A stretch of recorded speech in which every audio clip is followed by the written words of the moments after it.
نماز کے اہم ترین مسائل کا سلسلہ جاری و ساری ہے، اور آج کی ویڈیو ہماری پچھلی بقیہ تمام ویڈیو سے مختلف ہے۔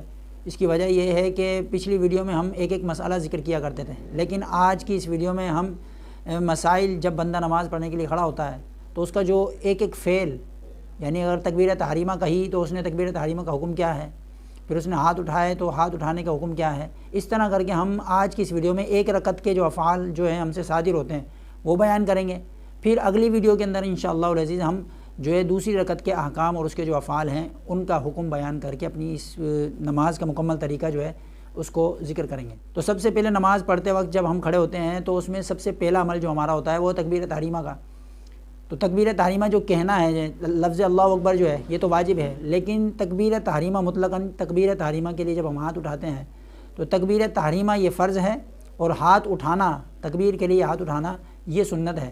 یہ ذہن نشین فرما لیں یہ مسئلہ کہ اگر نماز کا کوئی فرض اگر رہ جاتا ہے تو نماز اس وقت تک ہوتی نہیں ہے جب تک وہ فرض ادا نہ کر لیا جائے، اور اگر واجب اگر کوئی چھوٹ جاتا ہے تو نماز میں واجب چھوٹ جانے یا تاخیر ہو جانے کی وجہ سے سجدہ سہو لازم آتا ہے جو آخر میں ہم نے کرنا ہوتا ہے، اور اگر وہ سجدہ سہو نہ کیا جائے تو پھر نماز دوبارہ پڑھنی ہوتی ہے، واجب الاعادہ ہوتی ہے۔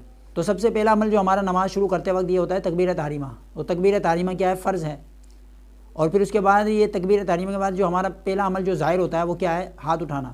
یہ ہاتھ اٹھانا نماز میں سنت ہے۔ پھر اس کے بعد ہم ہاتھ باندھ لیتے ہیں، تو ہاتھ اٹھانا یہ بھی سنت ہے، اور ہاتھ ناف پر باندھ لینا یہ بھی سنت ہے۔ اور پھر اس کے بعد جو ہم ثنا پڑھتے ہیں، یہ تیسرا عمل جو ہے ثنا پڑھنے کا، سبحانک اللہم و بحمدک و تبارک اسمک و تعالی جدک و لا الہ غیرک، یہ بھی سنت ہے۔ تو بس صرف ہم نے تکبیر تحریمہ کہی ہے، لیکن اس میں 4 چیزیں کر دی ہم نے۔ تکبیر تحریمہ کہنا یہ فرض ہو گیا، ہاتھ اٹھانا یہ سنت ہو گیا، اور پھر ہاتھ باندھ لینا یہ بھی سنت ہے، اور پھر اس کے بعد ثنا پڑھنا یہ بھی سنت ہے۔ اب ثنا پڑھنے کے بعد ہم نے اعوذ باللہ اور بسم اللہ پڑھنی ہوتی ہے، یہ سنت ہے۔ پھر اس کے بعد سورہ فاتحہ پڑھنی ہے، پہلی اور دوسری رکعت میں سورہ فاتحہ پڑھنا یہ واجب ہے۔ اور پھر سورہ فاتحہ پڑھنے کے بعد ہم آمین کہتے ہیں، سلو آواز میں، آہستہ آواز کے اندر آمین کہتے ہیں، یہ بھی سنت ہے۔ اور پھر اس کے بعد سورہ فاتحہ کے بعد ہم نے جو ہے سورت ملانی ہوتی ہے پہلی اور دوسری رکعت کے اندر، تو یہ سورت کا ملانا یہ واجب ہے۔ اور پھر سورت کے بعد ہم رکوع میں جانے کے لیے تکبیر کہتے ہیں، تو یہ جو رکوع میں جانے کے لیے تکبیر کہی جا رہی ہے یہ تکبیر انتقال کہلاتی ہے۔ پہلی جو تکبیر تھی وہ تکبیر تحریمہ تھی، وہ فرض تھی، لیکن اب جو رکوع کے لیے ہم جو تکبیر کہہ رہے ہیں یہ تکبیر انتقال ہے، اور یہ سنت کے درجے میں ہے۔ یعنی اگر تکبیر تحریمہ اگر چھوٹ گئی تو نماز نہیں ہوگی، لیکن اگر رکوع میں جاتے ہوئے بندہ تکبیر کہنا بھول گیا اور رکوع کر لیا بغیر تکبیر کہے تو اس کی نماز بغیر سجدہ سہو کے بھی ہو جائے گی، کیونکہ یہ تکبیر انتقال سنت کے درجے میں ہے۔ ثواب سے محرومی ہوگی، لیکن نماز اس کی بغیر سجدہ سہو کے صحیح ہوگی۔ اور پھر اس کے بعد ہم رکوع کے اندر تسبیح پڑھتے ہیں، سبحان ربی العظیم، سبحان ربی العظیم، سبحان ربی العظیم۔ تو یہ تسبیح پڑھنا 3 مرتبہ یہ سنت ہے، کم از کم 3 مرتبہ پڑھ لینا۔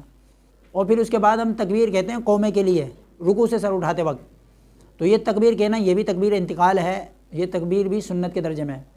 اور یہ قومہ جس میں ہم رکوع کے بعد کھڑے ہوتے ہیں سیدھا، یہ قومہ جو ہے واجب کے درجے میں ہے۔ تو اگر یہ قومہ چھوٹ جائے تو پھر سجدہ سہو لازم آتا ہے، اور پھر وہاں پر سمیع اللہ لمن حمیدہ کہنے کے بعد ہم نے ربنا ولک الحمد پڑھنا ہوتا ہے، یہ بھی سنت ہے۔ اور پھر اس کے بعد سجدے میں جاتے ہوئے تکبیر کہتے ہیں اللہ اکبر، یہ بھی تکبیر انتقال ہے۔ اور تکبیر تحریمہ کے علاوہ جو دوسری تکبیرات ہیں انہیں تکبیرت انتقال اس لیے کہتے ہیں کیونکہ ایک رکن سے دوسرے رکن کی طرف منتقل ہونے کے لیے تکبیر کہی جا رہی ہیں، تو اس لیے انہیں تکبیر انتقال کہہ دیا جاتا ہے۔ تو اب یہ جو ہم نے تکبیر کہی ہے سجدے میں جانے کے لیے تکبیر انتقال کہلاتی ہے، یہ سنت کے درجے میں ہے، اور سجدہ کرنا یہ خود جو ہے فرض ہے۔ جو ہر رکعت میں جو 2 سجدے کیے جاتے ہیں یہ دونوں فرض کے حکم میں ہیں، کہ اگر کوئی بھی ایک سجدہ اگر رہ جائے تو نماز اس سجدے کے بغیر نہیں ہوتی جب تک یہ فرض ادا نہ کر لیا جائے۔ اور پھر اس سجدے کے اندر جو ہم تسبیح پڑھتے ہیں سبحان ربی الاعلیٰ، سبحان ربی الاعلیٰ، سبحان ربی الاعلیٰ، یہ تسبیحات 3 مرتبہ کم از کم پڑھنا یہ سنت ہے۔ اور پھر اس کے بعد ان 2 سجدوں کے درمیان جو ہم جلسہ کرتے ہیں یہ واجب کے درجے میں ہے، جیسے قومہ رکوع کے بعد جو قومہ کرتے ہیں وہ واجب کے درجے میں ہے، اسی طرح 2 سجدوں کے درمیان جو ہم بیٹھتے ہیں یہ بھی واجب کے درجے میں ہے۔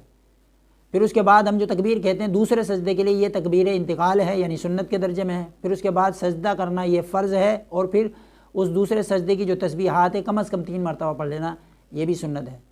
تو آج کی اس ویڈیو میں ہم نے جو ہے ایک رکعت کے جو افعال جو ہم سے صادر ہوتے ہیں اس کا حکم کیا ہے، ہر ایک کا حکم ہم نے بیان کر دیا ہے۔ انشاءاللہ العزیز اگلی ویڈیو کے اندر نماز کی جو اگلی رکعت ہے اس کے اندر جو افعال ہم سے صادر ہو رہے ہیں، اور اس کے بعد جو تشہد وغیرہ ہے جو اس کے احکام ہیں ان میں جو اعمال ہم سے صادر ہوتے ہیں وہ انشاءاللہ العزیز اگلی ویڈیو میں اس کو ہم تفصیل کے ساتھ بیان کر دیں گے۔ اللہ تبارک و تعالی سے دعا ہے کہ اللہ تبارک و تعالی ہمیں احکام شرع سمجھنے اور اس پر عمل کرنے کی توفیق عطا فرمائے۔ وما علینا الا البلاغ المبین۔